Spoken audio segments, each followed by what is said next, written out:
بسم الله الرحمن الرحيم. الحمد لله الذي أنزل على عبده الكتاب ولم يجعل له عوجا قيما لينذر بأسا شديدا من لدنه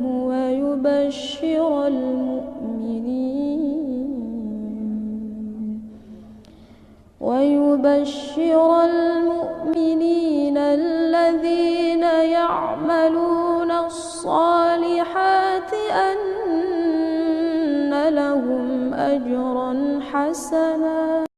ماكثين فيه أبدا وينذر الذين قالوا اتخذ الله ولدا ما لهم به من علم ولا لآبائهم كبرت كلمة تخرج من أفواههم إن يقولون إلا كذبا فلعلك باخع نفسك على آثارهم إن لم يؤمنوا بهذا الحديث أسفا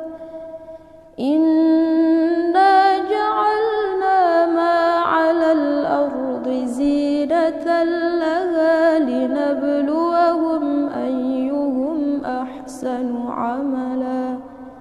وإنا لجاعلون ما عليها صعيدا جرزا أم حسبت أن أصحاب الكهف والرقيم كانوا من آياتنا عجبا إذ أوى الفتية إلى الكهف فقالوا ربنا آتنا من لدنك رحمة